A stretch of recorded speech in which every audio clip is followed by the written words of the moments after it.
A history of Tasmania. Tasmania is an unusual place, even for Australia, which is famous for being unusual. It has mountains that look Nordic, waters that look tropical, towns that look English, and animals that look adorable, but are psychotic. It's unique because it's separated from the rest of Australia by Bass Strait. But it wasn't always like that. Around 25,000 years ago, Tasmania was still part of the mainland because the Ice Age was happening. And of course it wasn't called Tasmania back then. We don't know what it was called because there were dozens of different languages in that part of the world and nobody wrote anything down. But they did go there, even though it was really cold and there were glaciers and giant animals. Then the glaciers melted and the oceans rose and it became an island around 12,000 years ago. The big animals died out. And the small animals got on with evolving into the cartoon characters we know and love today. The people who were here called the land Troena. They separated up into different tribes in different parts of the island, and that worked for thousands of years. Then in 1642, a Dutch explorer named Abel Tasman saw the island and named it Van Diemen's Land. Van Diemen's Land, because there was a fellow who ran the Dutch East Indies Company called Anthony Van Diemen. And it's never a bad career move to name places after powerful people. But of course you can't just name an island Anthony. The Dutch didn't come back, but they kept the European naming rights. So when the English showed up in 1803 and settled some people here, they kept the name. In a good career move, the local commander named the town Hobart, after a fellow called Lord Hobart, who was Minister for War and the Colonies. Not making that title up, the English were dicks. They were also super racist. Some of them even had capes. They came in, took the land, and started shooting black men and kidnapping black women as sex slaves. The black people weren't too keen on this and started killing back. So in 1830, 2,000 soldiers and settlers formed a regiment called the Black Line, despite the fact it was made up entirely of white guys. They systematically moved to the settled parts of Tasmania with the aim of herding every black person here and then forcing them to stay there. Jesus. They eventually caught 2 old women who were too tired to run away. The settlers were also dicks to animals. When they saw the thylacine, they thought, that animal might want to eat our sheep, so they put a bounty on it. It doesn't exist anymore. For a while, Van Diemen's Land was under control of Sydney, and the whole east coast of Australia was called New South Wales.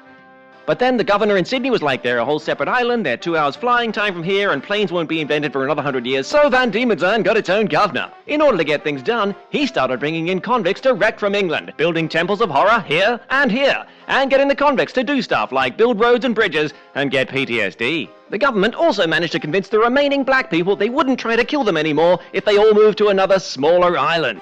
Faced with death or exile, the black people thought exile would be better. Jesus. Did anything good happen to these people? Meanwhile, free settlers in Hobart began advocating for the arts, so Van Diemen's Land was the first place in Australia to publish novels, get a Philharmonic Society, and a professional theatre. They also started work on this brewery, because everyone likes beer, and it seems classier if you produce it from a building that looks cool. It's also the first state to get compulsory state education and public transport. In 1856, they changed the name from Van Diemen's Land to Tasmania, which sounds both catchier and less Dutch. Meanwhile, Aboriginal populations are dwindling, and when the famous Truganini, resistance leader, outlaw, and general badass, dies in 1876, the governor casually looks around and says, that's it, no more Tasmanian Aborigines. It's not true, but everybody wants to believe it, so they even start teaching it in schools.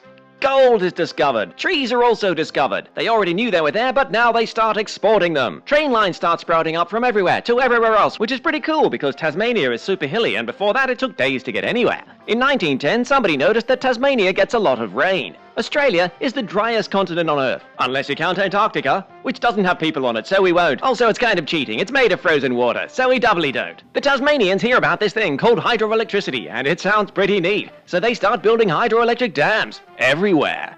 World War I starts in Europe. This might not seem like it should be a big deal to people on the other side of the world, but Britain gave Australia almost all of its white people, so Australia sides with Britain and helps them out. It goes well, except for all the dying, but technically Australia is on the winning side, so everyone is pretty happy about it. Except on Anzac Day, when we all agree to be sad in the morning. Tasmania spends the next 10 years being pretty prosperous, exporting gold and sheep and timber. Then the Depression hits. So Tasmania gets busy building public projects like roads, bridges, and of course dams. They even get a prime minister. He's wildly popular in his home state, not just because he's quite friendly and he looks like a koala. Too bad he dies. More dying, this time closer to home. A German ship even drops mines in the port of Hobart in 1940. Scary.